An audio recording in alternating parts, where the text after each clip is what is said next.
standing by the grill in the backyard, flipping burgers under the soft afternoon sun, my mind preoccupied with whether I had enough beer for the guys.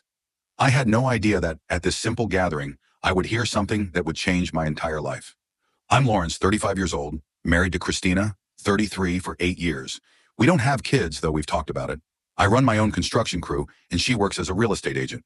We're just an average couple, nothing fancy, nothing spectacular, just trying to live decently. That day, Christina invited her friend Malene and a few neighboring couples over for the party.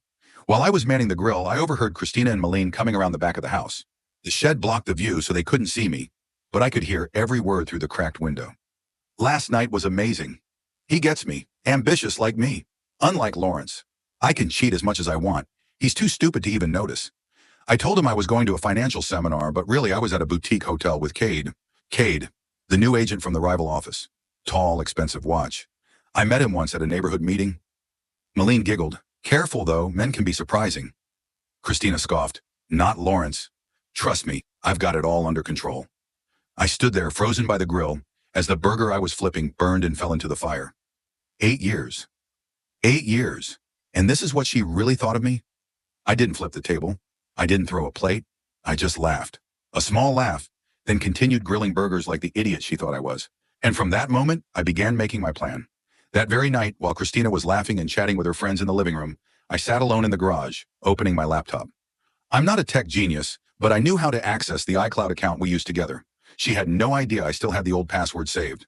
Messages, photos, locations. It was all there. Photos from the hotel room, the one she said was for the seminar. Messages with Cade. Last night was crazy. I'll tell Lawrence tomorrow I'm busy with a client. I didn't feel angry. I felt clear-headed, like every cell in my body was working together, focused entirely on gathering the evidence. I started backing everything up. Photos, texts, location history, credit card receipts from the hotel, restaurant bills, even the receipt for the watch she bought Cade with our joint card. Christina had no idea. She came home still smiling, still kissing my cheek and telling me I was the best husband. I played my role. I even asked her about the seminar, about the new client named Cade. She didn't suspect a thing. She even bragged, he's investing in a chain of motels. I think we'll make a lot of money from this deal. I nodded. She called me stupid? Fine. I would become the most terrifying idiot she'd ever known. I shared everything with Bonnie, my younger sister. At first she was furious, wanting to confront Christina right away. But when I explained the plan, Bonnie paused for a moment and then nodded. Okay, but don't let this consume you. You've got to live. Stay sharp. And that's exactly what I did. I lived each day with clear focus. Every time Christina lied, I made a note of it. Every message that popped up on the iPad, I screenshot it. Every credit card receipt she used to pay for meals with Cade, I saved it. I opened a separate bank account, transferring money slowly enough that she wouldn't notice. I placed a tiny camera in the living room, where she often whispered on the phone when she thought I wasn't home. I changed all the passwords for our emails, gradually reducing her access to everything financial. She was too busy, or too self-satisfied to notice. I remained quiet. Not a word. Not a single tear. I just documented everything. I was the foolish husband, just as she thought. But I was also the one who had already planned the ending to the play she was writing. And that ending would come soon. Very soon. A week after that party, Christina started acting. A bit over the top. She began treating me strangely well. Cooking breakfast, buying the coffee I liked, even suggesting a picnic for the weekend.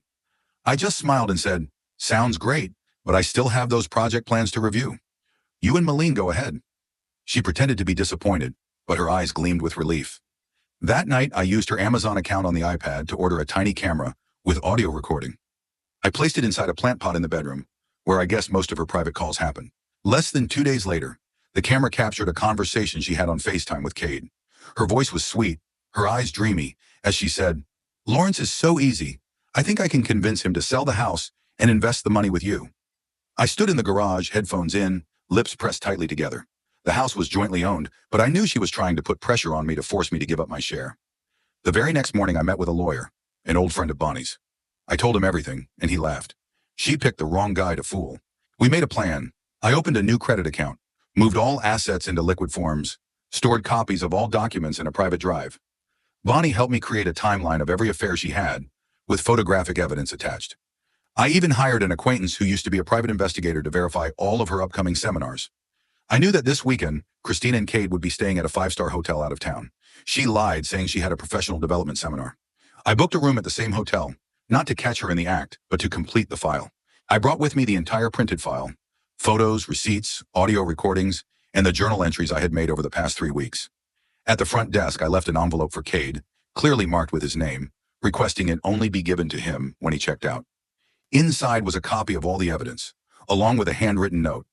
Congratulations, you picked the right person at the wrong time. I also sent a copy to the real estate office where Christina worked with a note. Please verify the work schedule of your employee. The next morning, I woke up early, made myself an espresso, and opened my phone. Christina texted, "Baby, the seminar was amazing. I'll tell you about it later." I didn't reply. I just sent a text to my lawyer. "I've done my part.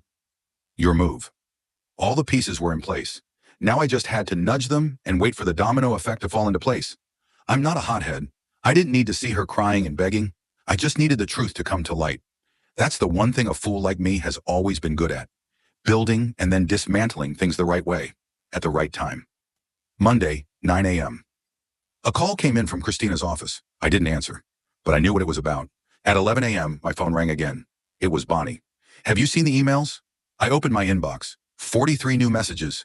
Christina, her lawyer, the real estate company, a few clients I'd never met, even Cade. Everyone knew. Cade got suspended. His wife posted a simple status on Facebook.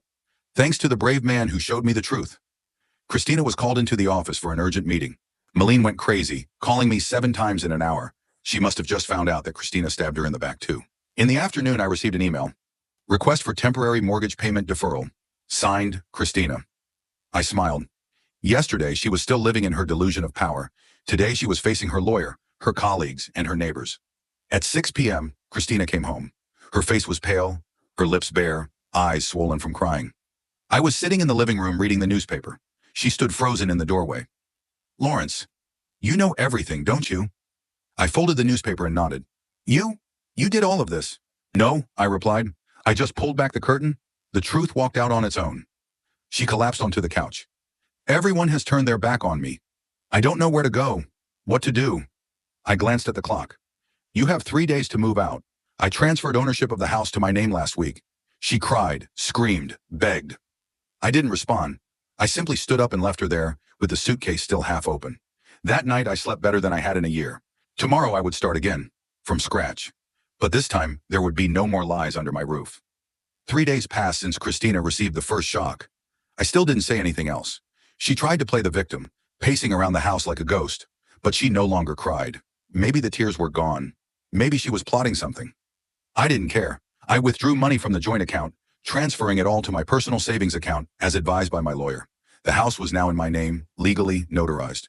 What she thought was joint property had been properly classified and narrowed down to 2 words. No longer. Christina tried to hold on by calling Bonnie, a huge mistake. My sister didn't show any mercy. You should be thankful my brother didn't file criminal charges for financial abuse and defamation. That night, she came back in a panic. "I lost my job. The whole office knows. Everyone's avoiding me like I'm contagious." I stayed silent. She looked at me with hollow, dry, resentful eyes. "Do you really want to destroy me that badly?" I didn't answer. I simply handed her a piece of paper, the eviction notice to leave the house within 72 hours. It had been signed by the lawyer's office. Christina broke down. This time it was a real, desperate cry. No more acting. She sank to the floor, repeating, "We used to love each other, Lawrence. I really loved you." I raised my head to look at her, the woman who used to be my wife, the one I had trusted unconditionally, and said softly, "I was the one you called simple, foolish. I'm still that man. But you forgot one thing. A person who builds a house with their hands also knows how to tear it down. If someone dares to lay the foundation with lies." That night I left the house. It wasn't to hold on, but to finally let go. The last night I spent under the same roof as the person who betrayed me wasn't about trying to keep her. It was about closing the door on that chapter. The next morning I locked the door, left the key on the table, and sent the final message. Good luck finding happiness with someone who's not clear-headed enough to see who you really are. I walked away. The door closed behind me, marking the end of one chapter and the beginning of another, freer, truer, and without room for any more falsehoods. 3 weeks have passed since I left that old house, leaving behind everything I once thought was family. Now I live in a small apartment, not fancy, but clean, quiet, and, most importantly, there's no dishonesty in the walls. I wake up every morning, make coffee, open the windows to let the sun shine in, and embrace a peace I never imagined. The peace of not having to pretend, not pretending to trust, not smiling at the person who was secretly sharing a bed with someone else. Christina moved out of the old house on schedule. Bonnie told me she's staying with her mother. The real estate company officially fired her for serious ethical violations. Clients have canceled contracts in droves, not wanting their names tied to the scandal. I don't follow her social media, but a few friends still send me screenshots. One cryptic post, "No one's perfect, but I still deserve to be loved." Below that, countless critical comments, including a sarcastic one. "Don't see the love, just see too many seminars." Cade went silent. He disappeared from social media.